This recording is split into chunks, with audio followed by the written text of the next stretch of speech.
Bonsoir et merci de nous rejoindre sur Al24 News pour ce nouveau flash de l'actualité que l'on entame avec la visite du Premier ministre algérien Ayman Ben Abdelrahman dans la capitale sénégalaise pour prendre part à l'ouverture officielle du deuxième sommet sur le financement des infrastructures en Afrique.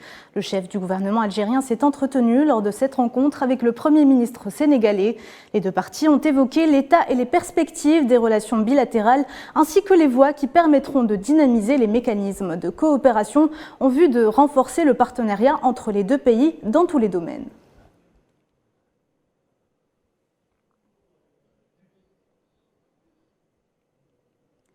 Diplomatie toujours, le ministre des Affaires étrangères algérien Ramtan Lamamra s'est entretenu par téléphone avec la vice-secrétaire d'État américaine Wendy Sherman. Cet entretien a donné lieu à un échange de vues sur plusieurs questions d'intérêt commun au plan régional et international, dont notamment la situation au Mali et dans l'espace sahélo-saharien, ainsi que la coopération internationale en matière de lutte contre le terrorisme.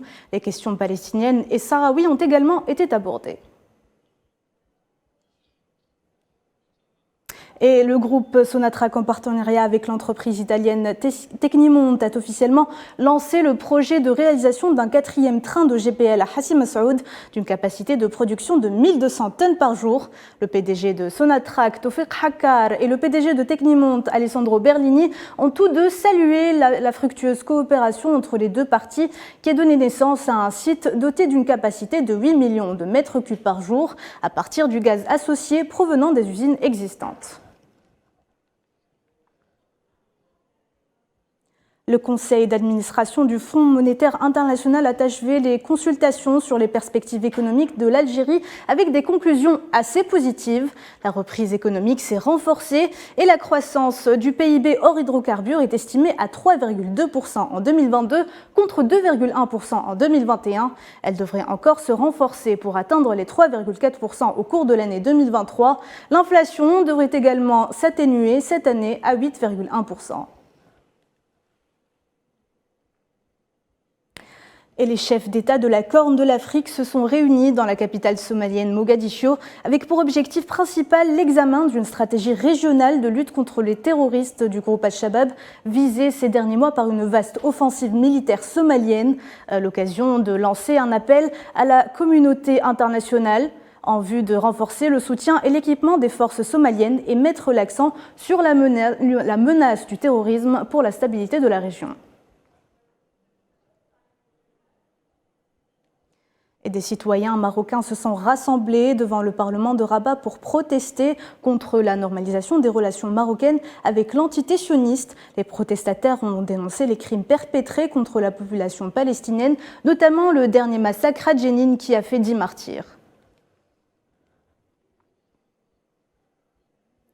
Et à Gaza, l'aviation sioniste a mené des frappes nocturnes sur ce territoire sous blocus des forces d'occupation depuis 2007. Des frappes qui surviennent moins de 36 heures après une visite du secrétaire d'État américain Anthony Blinken, venu plaider une désescalade dans la région après le carnage de Jenin.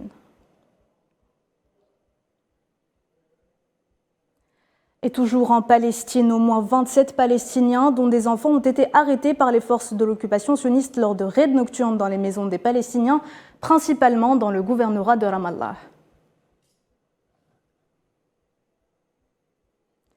Conflit en Ukraine et au cours d'une conférence de presse conjointe avec son homologue égyptien Samah Shoukry à Moscou, le ministre russe des Affaires étrangères Sergei Lavrov affirme que l'OTAN est directement impliquée dans une guerre hybride contre la Russie depuis assez longtemps et que celle-ci est mise en œuvre en termes de combat par le biais des actions du régime de Kiev.